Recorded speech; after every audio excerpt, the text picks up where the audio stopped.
It's been a while. It's a long time ago. So good morning. My name is Kathy Lazarus, and I represent the League of Women Voters on the coalition. It's my pleasure, I guess, today to introduce our speaker. My obligation this morning to introduce our speaker, Don Whedon. I should tell you parenthetically that I first met Don when I was a planning intern in the Santa Clara County Planning Department in something. Yeah, Neanderthal. Thank you, Gary. I think it was like in 1975 or something. Don was with the county planning department for 34 years, and he developed a lot of very important fundamental policy documents that are still in force today in Santa Clara County regarding land use growth, land use, open space, housing, many other things. Don was one of the first people to really identify the problems that would emerge from the jobs housing imbalance, which we are still dealing with today. Since Don's retirement, and I use that in quotes, he's taken on the role as an unpaid community advisor and educator. Don is very giving of his time and goes around to various communities to give his PowerPoint presentation that talks about the changes and challenges that we all need to consider as we think about the future of Santa Clara County, which we all love and we call home. In 2013, Don was inducted into the Planner Emeritus Network of the California chapter of the American Planning Association. And believe me, that's a big deal. So it's a real pleasure this morning to introduce Don Whedon.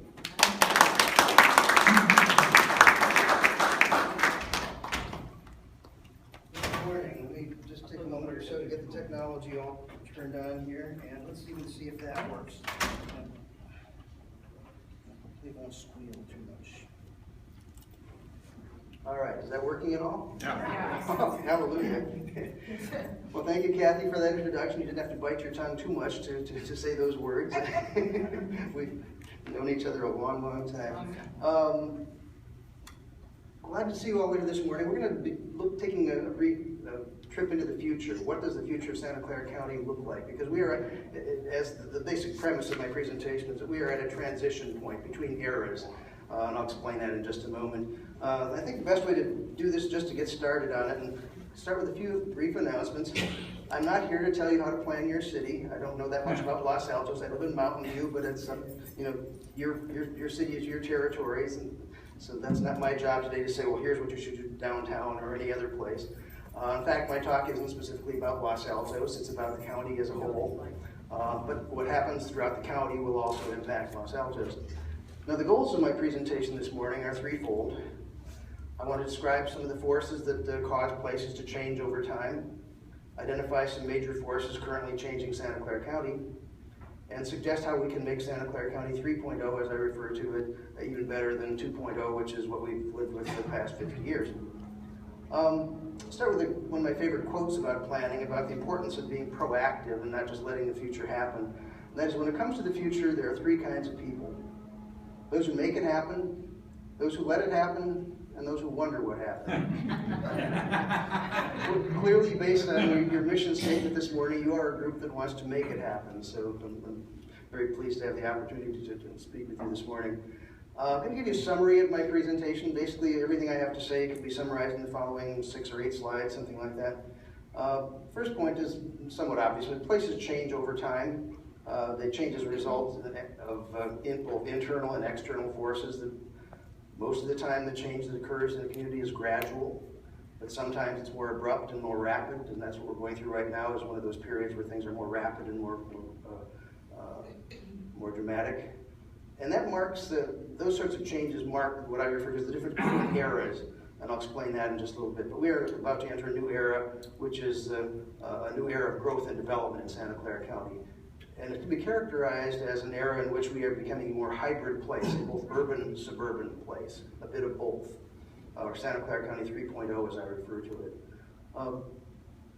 I don't believe that we are particularly well prepared for some of the changes that are coming. They're bigger than what we've been thinking about. They're different from what we may be planning for. I think it's very much in doubt whether Santa Clara County 3.0 will be better than Santa Clara County 2.0, but I believe it can be better if we do the right things.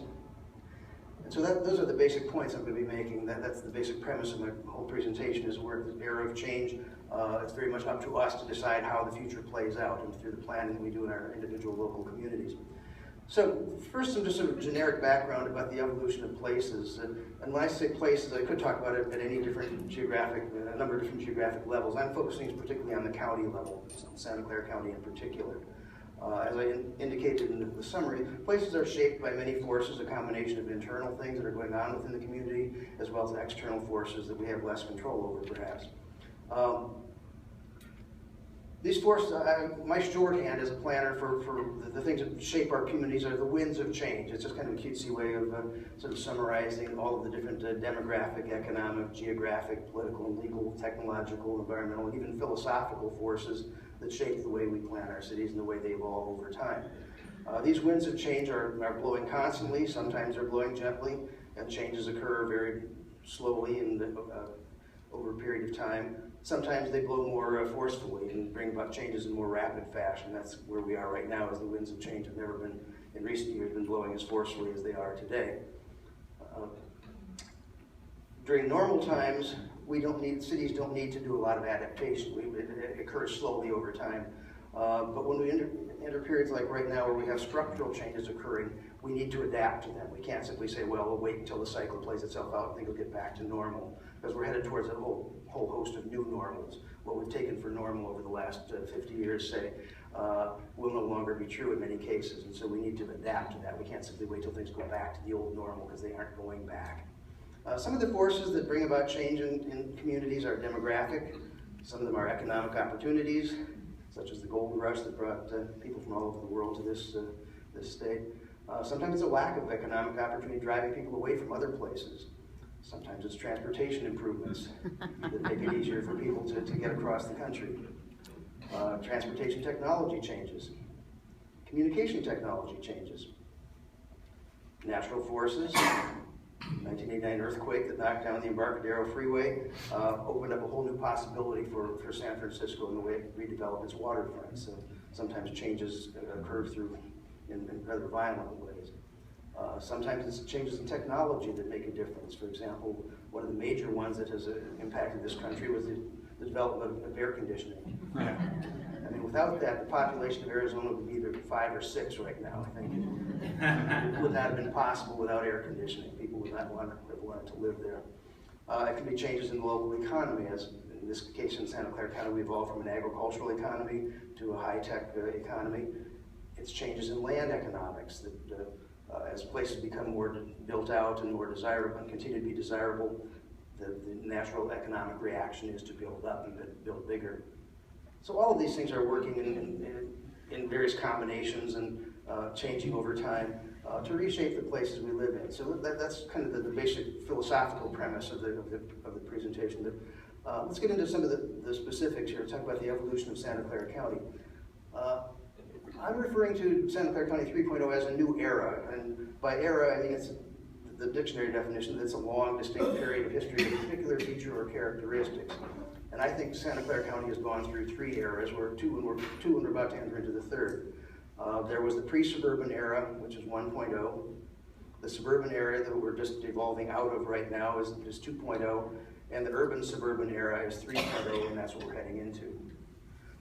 For those history buffs, you would probably say, well, what about the Ohlone era, and the Mission and Ranchos era, and the Valley Hearts Delight era, and all of that? Okay, I get it. I'm lumping them all together in the pre-suburban era. This is not a history talk today, this is about planning for the future, but I just want to acknowledge that, yes, I realize that there were those other eras as part of our history. In order to understand Santa Clara County 3.0, I want to take just a moment to explain how did we get to 2.0? How did we transition from 1.0, the pre-suburban, to the suburban era? How did that take place? And it's a story that intertwines both local things that happen locally and things that happen nationally. And it goes back quite a ways. It goes back even before the 50s. We tend to think of the suburban era as sort of began in the 1950s. It really began back during the Depression, strangely enough. A terrible time in our history. But in the midst of all of that, there was the 1939 World's Fair held in New York City. And and it was visited by millions of people from all around the country and all around the world. Had a major impact on people's thinking. Remember, this was a terrible time when it was really hard to see any silver lining anywhere. And in the midst of all of this was the General Motors World of the Future diorama, which if you go online and Google, you can find, or go onto YouTube, there's an excellent little video that shows, this is not a mural, this in the middle here, that's not a mural, that's little cars running around all over that. It was a very lifelike sort of miniature version of what the future could be like if we became, if we used the automobile as a vehicle for freedom. And so this was the suburbs. This was the blueprint for suburbia. And it was laid out in 1939 at the World's Fair, which, as I said, was attended by millions of people.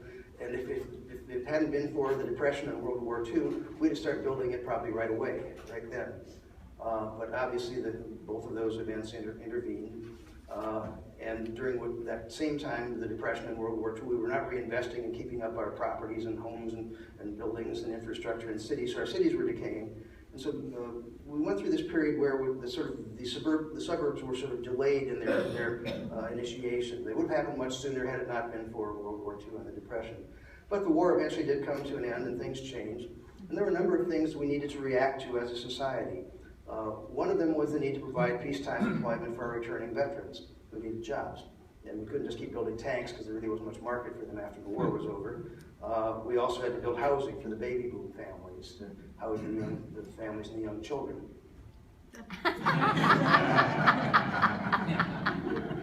I'm not actually a baby boomer, but I can't resist the opportunity to get my dad and mom in the picture.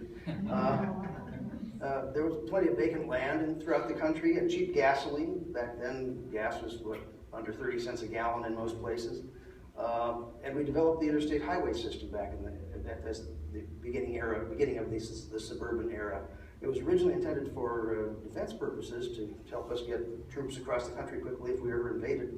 But it ended up having a far greater impact on our land use planning and land use policy by opening up lots of land for development and making it accessible by the automobile, which was very much the General Motors World of the Future model that was presented at the 1939 World's Fair. We also developed so the development of the suburbs was a response to these changing conditions in the external world. The need to provide housing, employment, and alternative lifestyles for people who didn't want to live in what had become rather run-down city centers.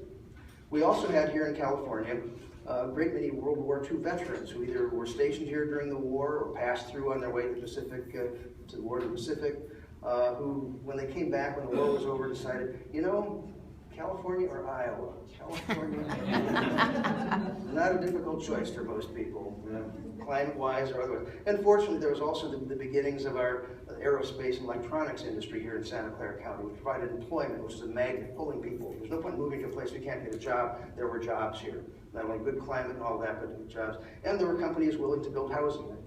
We just learned about this a short time ago, that Kaiser, the folks who, Kaiser Health Plan, Kaiser Quarry, actually built homes back in the early 50s as well. There's Kaiser Homes. So there's lots of opportunity for employment and for housing and so on, employment in the housing and real estate industries. This was a booming place. As a result, our population went in 1950 from under 300,000 to over 1 million in just 20 years. And that was the transition between Santa Clara 1.0, the Valley of Arts Delight, as it was often referred to back then, the orchards and the agriculture and so on, to Santa Clara County 2.0, which is what we've been living with for the last 50 years, roughly. So let's move on then. That's sort of historical. That shows how major forces in the world and locally help to bring about changes in the communities we live in and so on. Let's talk about what are the driving forces that are going to be bringing about 3.0, this transition to this new era. Start with a few technical notes. Caution, data ahead. I'm not a data guy, but I've got to use some numbers a little bit to talk about the future, so don't worry, it won't be all that painful. There's not that many of them. I'm going to be using some projections, and projections are not cast in stone. They're just best guesses as to what the future might be like based on current conditions and trends. And the specific numbers I'm going to toss out don't really matter all that much. The general direction is it up, is it down? What's the relative magnitude of things? So that's what you need to look at. Don't worry about, did he say 272,000 or was that 275,000? Don't worry about that, that doesn't matter. So, and also the final sort of note here is that some things I'll talk about are like county-wide averages, and obviously things are different within different places in the county. So Los Altos may be very different than the county-wide average on certain things and so on. All right, the first thing that's going to be changing Santa Clara County from 2.0 to 3.0 is population growth. And again, time out for some technical notes. Oops, what's happening here? That worked just fine last night. We have two different sets of projections. First of all are the Associated Bay Area Government's projections. That doesn't look good, does it? All right, let's keep moving. There's the Department of Finance, which is a state agency, and there's the Association of Bay Area Governments. The difference is the Department of Finance projections, the state agencies, theirs are sort of laissez-faire. They're based on where has growth occurred in the past.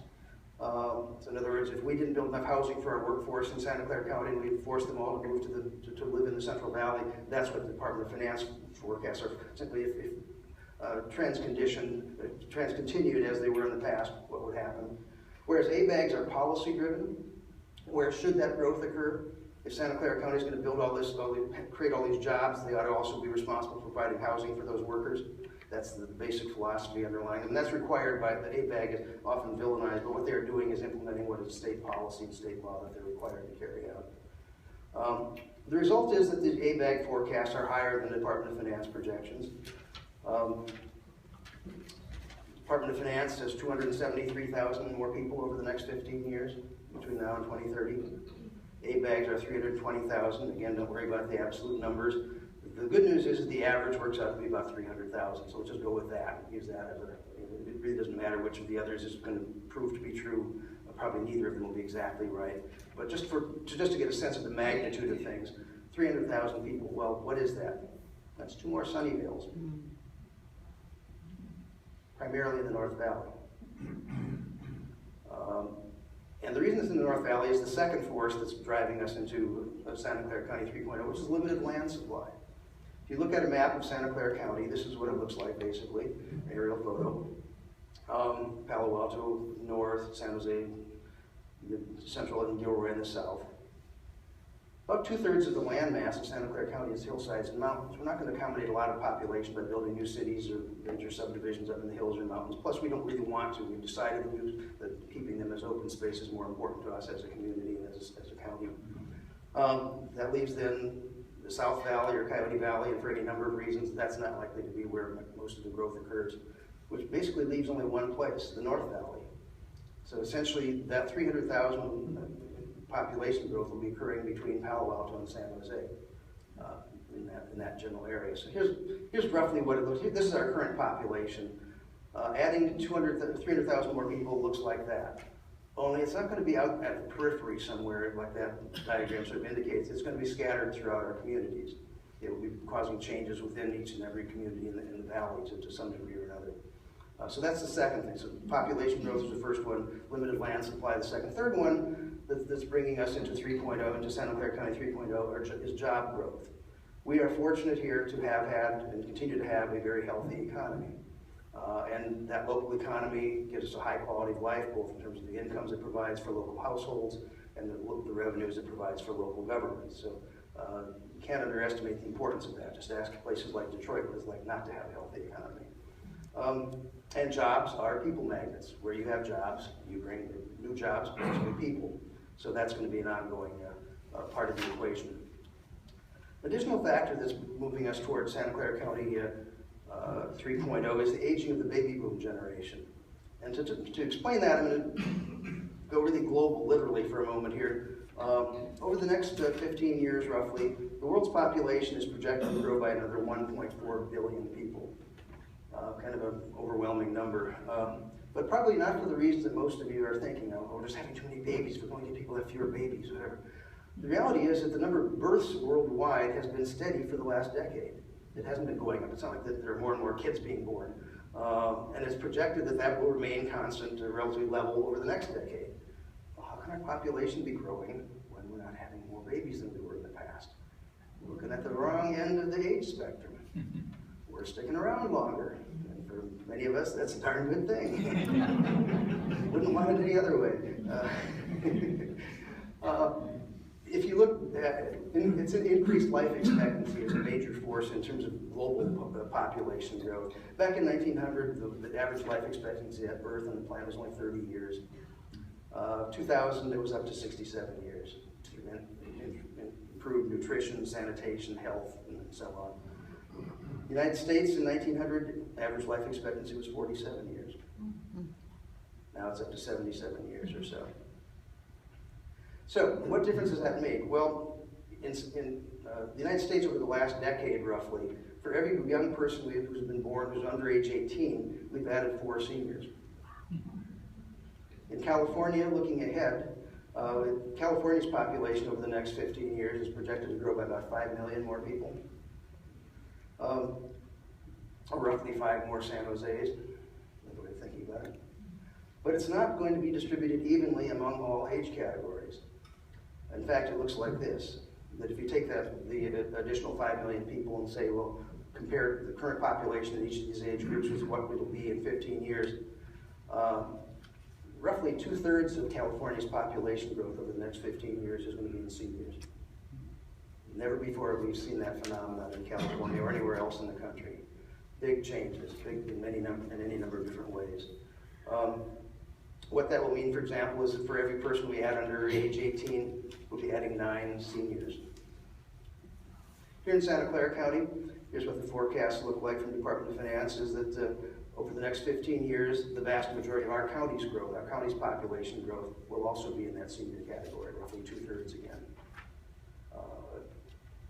Something we've never experienced before, something I would argue we are not ready for now. Currently, roughly 1 out of 8 residents in Santa Clara County is over 65. By 2030, just 15 years out, it'll be up to 1 out of 5 residents will be over 65. And if you take out the younger people and just deal with the adult population, 1/4 of our adult population will be over 65. And you can begin thinking about all the implications of that for everything from housing, transportation, social services, pedestrian safety, whatever, a whole host of things where that's going to be relevant. But so what? Why does it matter that we're getting older as a society? Well, a whole host of reasons why, and the one I'm going to focus on for the next few minutes is when we built the suburbs that we talked about, when we evolved into Santa Clara County 2.0 throughout the country, basically, it wasn't just here that happened, there was an underlying fundamental assumption that we would all be able to drive forever.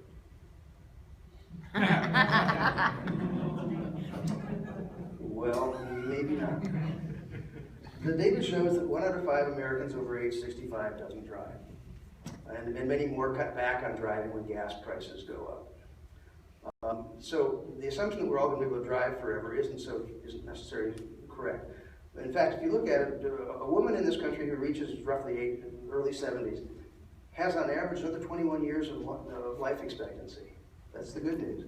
Her driving expectancy, however, is only another 11 years. Meaning she's likely to spend the last 10 years of her life as a non-driver. Men, the life expectancy a little shorter than women, 17 years, same driving expectancy, 11 years, so last 6 years as a non-driver. We didn't think of that when we were building the suburbs. You know, we would all be able to drive forever. We could get to the grocery store, need to go to the doctor, need to do whatever else we want to do, come to the library to hear a presentation at 8 o'clock in the morning, 8:30 in the morning. We could do that. Maybe not. We are going to have an increasing population such as this lady here. Raised a family, she and her husband raised a family in the suburban neighborhood here, lived there for 30, 40 years, raised the kids went off to school, unfortunately her husband passed away. She's now living there alone and she doesn't drive. Maybe a little over the top to put Granny behind bars, but we're going to have an awful lot of people throughout Santa Clara County, throughout California, throughout the United States who are literally trapped in suburbia. The homes that they lived in may be great for raising families, great when they were all younger, when everyone was healthy, everyone could drive and so on, but doesn't quite work so well when that's no longer the case. I often suggested that there are 3 basic sort of goals that we all have as we age. We want to remain active, independent, and engaged with our family, friends, and community. How being a non-driving senior in a suburban setting, how does that affect our ability to remain active, independent, and engaged with family, friends, and community? So this is going to be one of the forces pushing us towards Santa Clara County 3.0 as well. We built the suburbs on the assumption that we were never going to age. not so much. And the basic point here is that our needs and preferences may change as we age. The neighborhoods that were fun to grow up in may be problematic to grow old in. And that's what we need to face as a reality as we plan the future of our cities. Is what worked for the last 50 years may not work for the next 50 years. Another thing that's pushing us towards Santa Clara County 3.0 is the rise of the millennials. We've heard of them, they're everywhere in the news, almost as much as the boomers were or are. The millennials are the folks who were born between 1980 and 2000 roughly. It means that they're currently in their teens, their 20s, their early 30s. And guess what, boomers? There are no more millennials than boomers. We often think of the boomers as being the big generation. Not so much anymore. We're number 2. We're number 2. We have to try harder. Davis or something like that. So anyway, we can't ignore the millennials. We can't ignore their preferences for housing, for where they want to live, where they want to work, and so on. They are a major force within our country. They are also about to become the majority of our U.S. workforce. So again, what we as boomers or others might want isn't the only thing we need to take into account as we plan for the future. We have to also ask ourselves, what do the younger generations want, particularly the millennials? Well, the millennials are the most educated generation ever. They've had more college. They're also the most tech savvy, which is why they are sought after by businesses like Google. I drive by there a couple times a week, and I don't think I've ever seen anyone over 30. That would be just visiting or something, a tourist. But as a result of their having gone to college and all that, many of them carrying around behind them a fair amount of college debt, student loan debt, which means, among other things, it manifests in the fact that they have lower rates of home ownership than previous generations in their age group. They are more often likely to be renters, in fact, for a variety of reasons. One of them is economic necessity. They just can't afford to buy a house, and especially that was true even before the craziness of the last year or so when things had just gone really out of control. But also the freedom to move. They aren't necessarily planning to stay in their first job for the rest of their lives and get a gold watch at the end or whatever the tradition would be these days, a gold iPhone or whatever.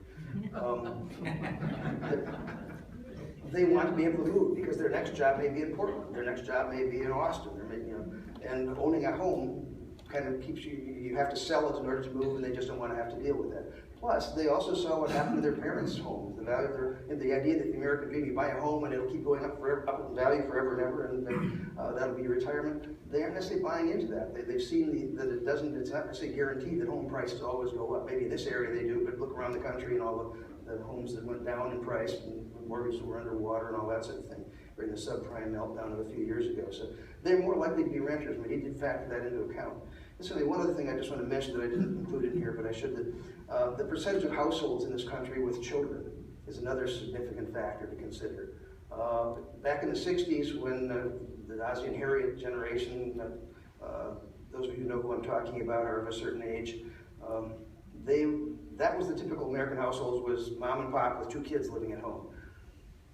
Then they were roughly half of the U.S. population had children at home. Right now, it's down about 1/4 of all households in the United States have children living, have juvenile children or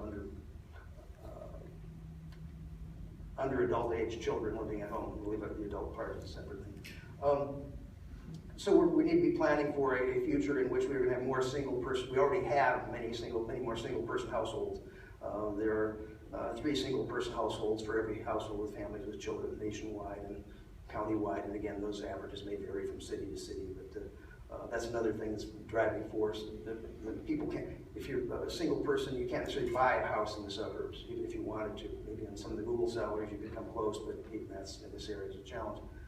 So another thing about going back to the millennials here is that overwhelmingly they want to live in urban areas. Now this came from a National Association of Home Builders survey. It says 88% want to live in an urban setting. I think that's probably a little bit overstated, but still a substantial number of them do. It's manifested in a number of things, including that they have the lowest rate of driver's license, having driver's licenses for that age group since 1963.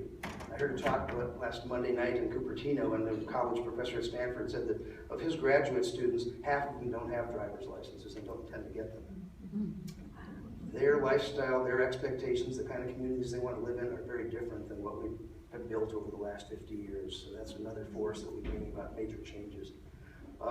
They'd much rather walk or take buses of one sort or another, public transit, than this. As I said, they're the most educated generation ever. They get it. They understand. Another force that's moving us towards Santa Clara County 3.0 is what I refer to as a generational convergence. That although the boomers and the millennials may seem like two very different generations, I think we're going to see increasingly that they are moving closer together in their preferences.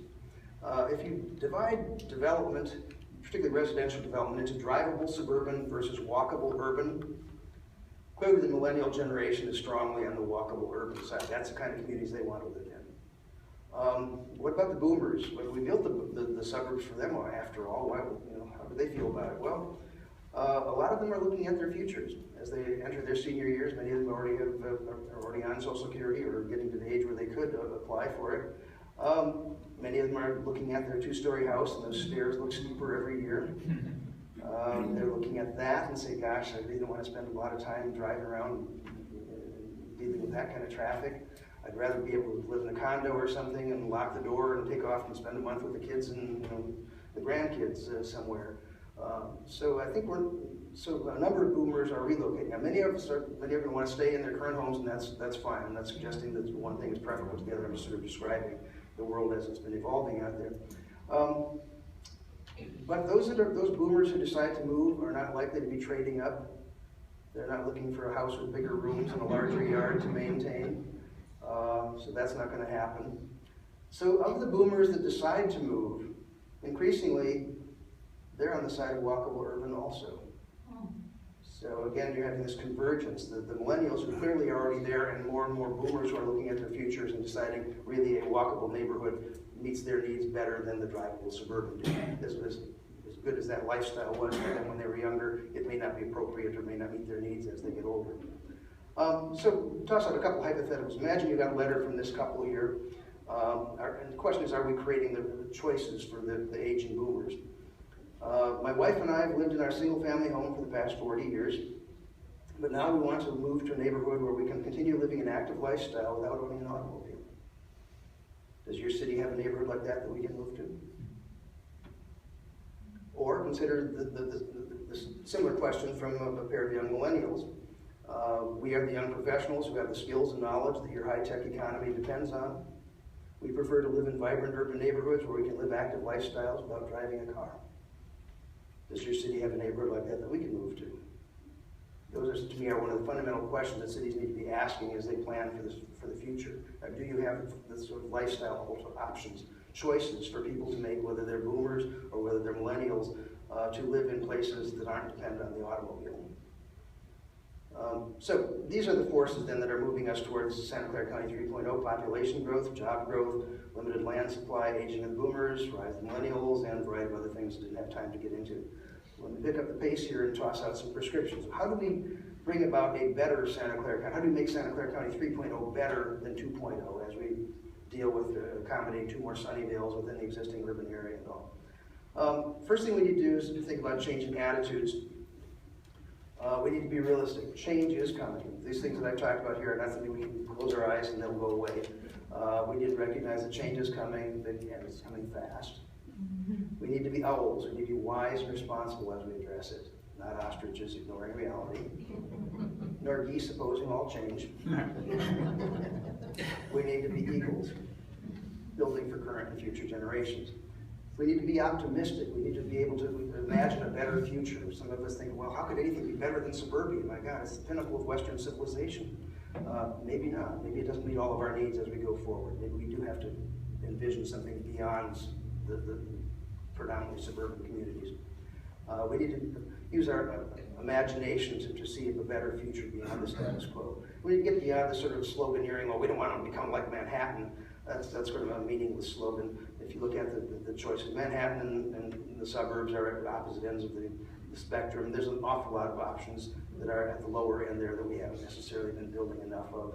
All of these sorts of choices here, without ever even getting to high-rise, it's just getting up to mid-rise. We've got a whole host of choices we could be making as to how what do we build within our communities.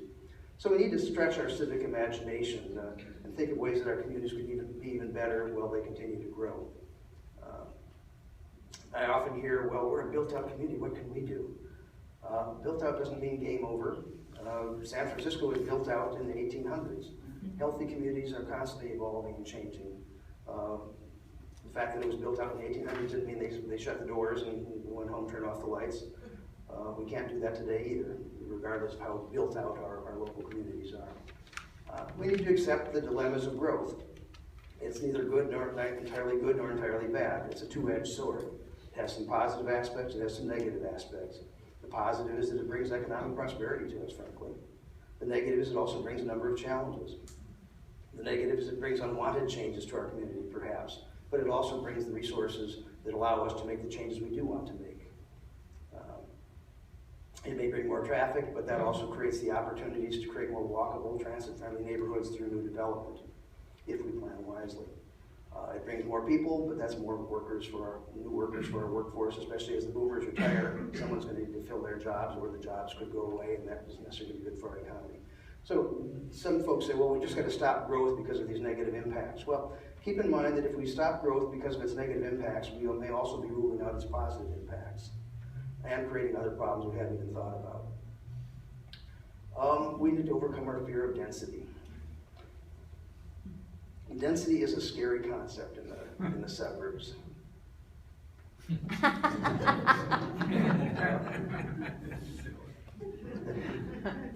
see here, Dentzilla, tearing apart a suburban strip mall. Well, density doesn't have to do that. We need to have a more nuanced, a more neutral attitude towards density. Density, if you step back from it, is just another tool in the city building toolkit. And like all tools, it can be used wisely or unwisely. We've got to figure out how to use it wisely, where and how to use it, and in what degrees and in what ways, and so on. We also need to recognize that, in fact, many of the goals we say we want for our communities aren't achievable unless we build greater densities. We can't increase the mobility options and reduce our dependence on the automobile unless we build greater densities. We can't make housing more affordable unless we build at higher densities. We can't improve public transit unless we build at higher densities. We can't provide more lifestyle options for people of all ages unless we build at higher densities. We can't protect our environment unless we build at higher densities, and we can't maintain the health of our local economy. So we need to think of density as sort of a Swiss Army knife, that we can use it for a lot of things, but we need to plan wisely. It's not a tool you use everywhere and for every situation. You have to use it in well-planned ways in appropriate locations. We also need to recognize our interdependence. We ask ourselves as we're planning our future, who are we planning for? Are we planning for us, the current residents? Is that the only voice in the room? Is that the only values that matter? Or do we should we be thinking also about other people, such as people who work in our city but live elsewhere, or about future generations? We also need to keep in mind that as with an aging population, the well-being of a retired senior population is going to be dependent on the well-being of the workforce. If they can't find affordable housing, if they can't find ways to get to jobs in our communities easily, that doesn't hurt just them, that can hurt us as well. For example, one of the things that an aging population is going to need is a lot more elder care workers, home health care providers, and so on. Well, we often agonize about how our firemen, our policemen, our teachers can't afford to live in our communities. Guess what? The health care workers often have even lower incomes than those. So if they can't afford to live here, don't count on having a lot of these people around to help us with our needs with an aging population. Another way of looking at it, again, supposing we don't care about anyone else but ourselves. Well, think about this for a moment. The experts say that sometime in who knows when, we are going to have another major earthquake in California. Well, if you look at this little diagram here, indicates those are the number of hours in a week. These are the number of hours from 8 to 5, Monday through Friday, that most of our emergency workers and so on are on duty. That means they're off duty these other hours. That works out to be a ratio of 3 to 1 off hours to 1. If earthquakes occur randomly, the odds are the earthquake will occur when most of our emergency workers are not on the job, or the people we are counting on in city government to staff the emergency response centers are at home, and they may not be living in our communities, so they may be somewhere else. Where will our emergency responders be when the big one happens? So this is one of the things where we may be shooting ourselves in the foot by being restrictive of housing, building housing in our, especially more affordable housing in our communities. We may someday pay the price for that. All right, moving on to, those are all attitude sorts of things in terms of being more positive about the future, being more creative, and so and they recognize that growth is going to happen, and it's a two-edged sword and all that. What should we be doing about the future? What kind of actions should we be taking? The first thing we need to do is to be proactive. Remember I said in one of the opening slides there, the choice is to make it happen, let it happen, or wonder what happened. Well, if we want to make it happen, we've got to be proactive, and that means understanding what our choices are. Faced with substantial growth, we have basically four choices in my sort of model here. We can accept it and allow it to occur where it wants to. We can resist it. We can mitigate it, reduce the impacts of it. Or we can guide it to where it would do the most good within our community. So again, the choices there are accept, resist, mitigate, or guide. And all of those may be appropriate depending on the circumstances. But by far the most important one, if we want to make the future happen, is that we need to guide it. We need to plan for where we want growth and change to occur rather than resisting it, rather than simply scale down every project that comes in, well, we're going to cut the density in half and think that we're making some progress in the future of our community. We've got to plan for where we want things to happen, not just react negatively to where we don't want them to happen. We also need to be a little more sophisticated about traffic and transportation. We need to think of trips, not just traffic. General assumption for most of us is that more growth equals more traffic. If there's more population or job growth, that will just automatically mean there's more traffic. It's not that simple. What is true is that more population and job growth will result in more trips. More people needing to go to the grocery store, to take the kids to school, go to work, whatever, and so on. Those sorts of things. But how those trips manifest themselves in the community depends on how and where the growth occurs. So looking at the common assumption is that all the new trips are going to be taken by cars, using cars. But there are other possibilities: transit, walking, bicycling. Those are possibilities. Those trips, all those new trips don't necessarily have to all end up in cars, but it depends on our land use patterns. How and where we accommodate our future development is going to determine where those trips take place in the community. So land use and patterns and mobility choices are critical. These two sweet young kittens here are inseparable. They go everywhere together. Their land use, guess their names. Their names are land use and transportation. How'd that work out? I'm fortunate to find those guys. My basic point here is that whenever we make a land use decision, we are also making a transportation decision. Even if it means even rejecting development in a particular place, that's not just a land use decision, that's a transportation decision. That means that whoever was going to live in those houses will now be living someplace else. And that means that it will have transportation impacts. So simply when we say no, we are still having impact. Another thing to think about is that we've often had this sort of dichotomy about suburban and urban. We're suburban, that's our identity, it's been our identity for the last 50 years. That's what we want to remain in many cases. But we are increasingly becoming urban. How do we balance that? Well, some people tend to think that, well, we're either going to have good suburban neighborhoods or it's going to be urban, but there really is no mixing of the two. I think we've got to be more sophisticated and think that through. We can create, I believe, livable hybrid communities that involve the best of both worlds. But it's going to require good planning. The best of both worlds, I think, is the hybrid where we focus urban development only in those places where it ought to be. And as opposed to what I refer to as the hodgepodge, worst of all worlds, worst of both worlds, where we scatter it around, where there's simply the least political resistance, or there happens to be a piece of vacant land, or redevelopable land, or whatever.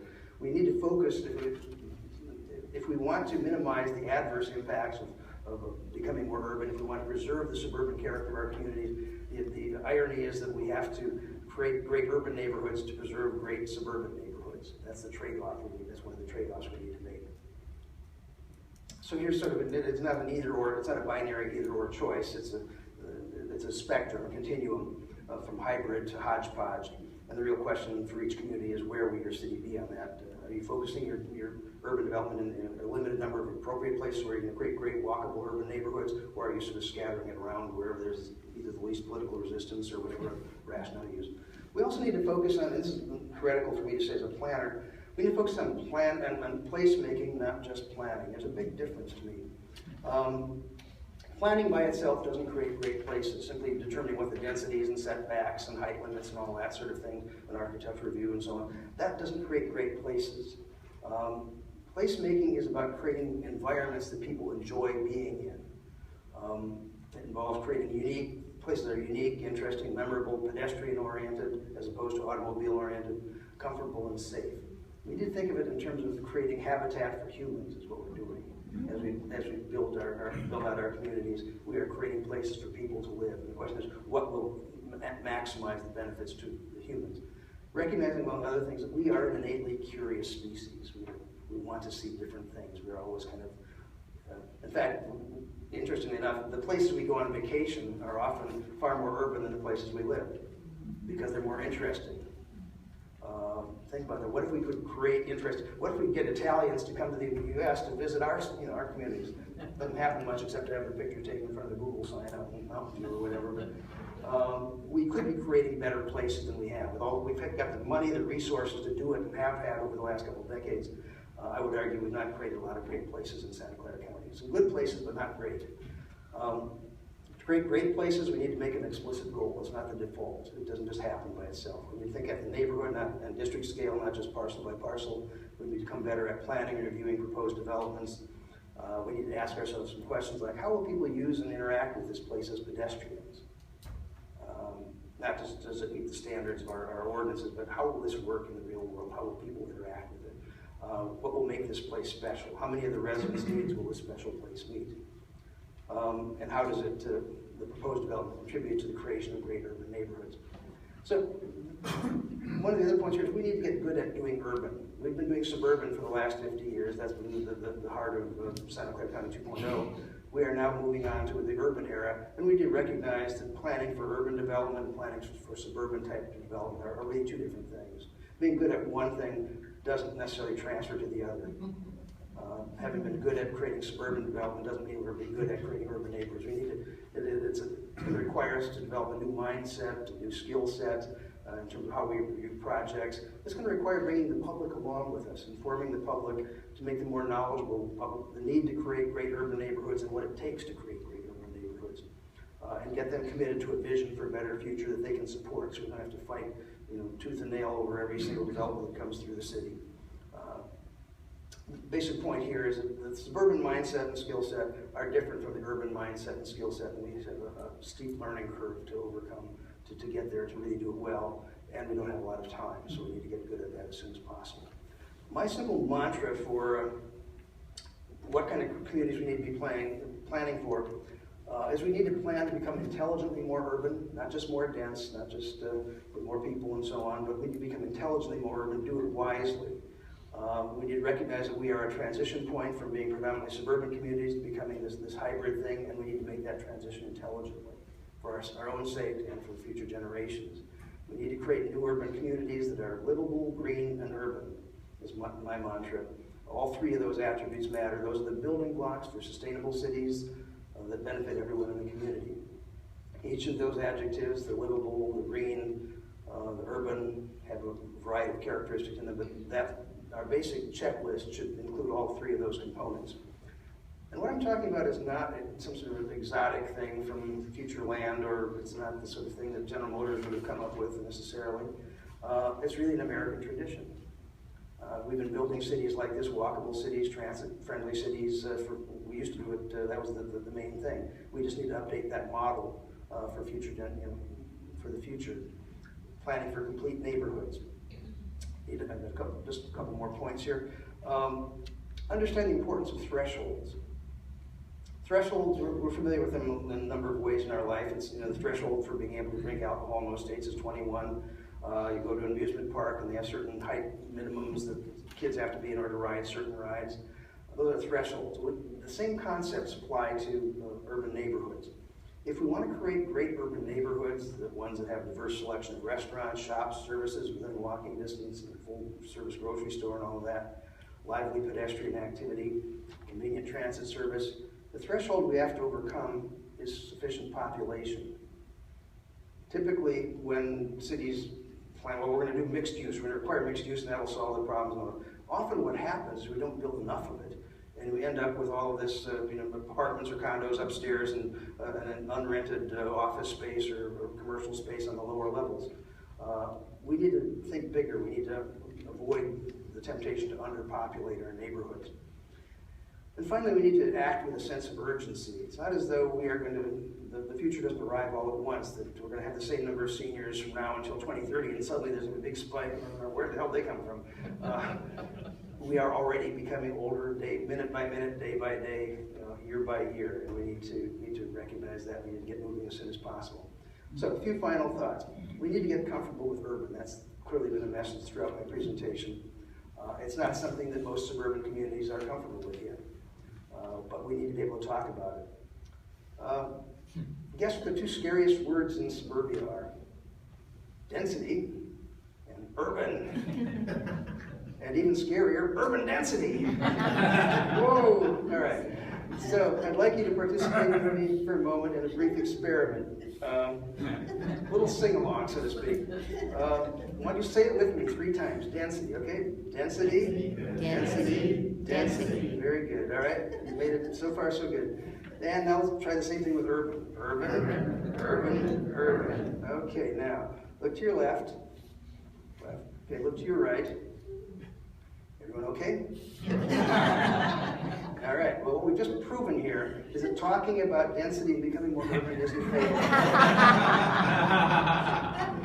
We all did it, and we're all laughing and alive. So we got through that test.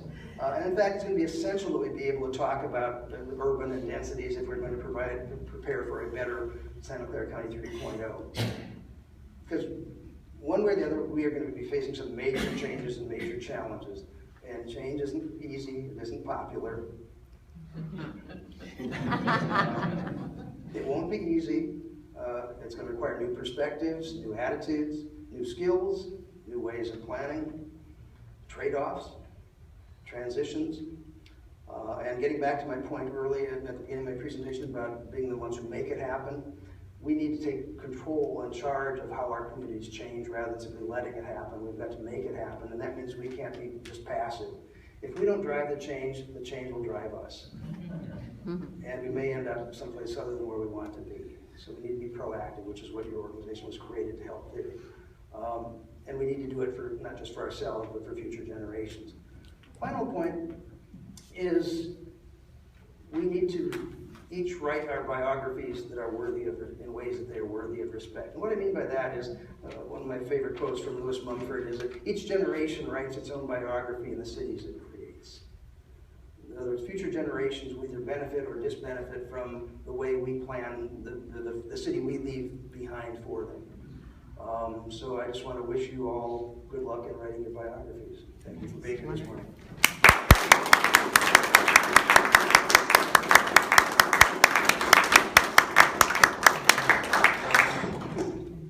Thank you very much. My pleasure. A lot of material, but really inspirational as far as I'm concerned. Very, very good, and I appreciate you. Thank you. And now, it's our job to carry on. And we will, with this coalition, carry on and moving forward, and perhaps just go around repeating urban density in your mind. Think how we're going to do that. As far as your agenda, you've got the next meeting is August 21st here, and I believe there isn't a program that we know of at this moment there, except we will just be doing some our own talking and discussing, and perhaps talking about urban density and what changes really could come about here in Los Altos with planning. I think planning, besides being the urban density model of discussion,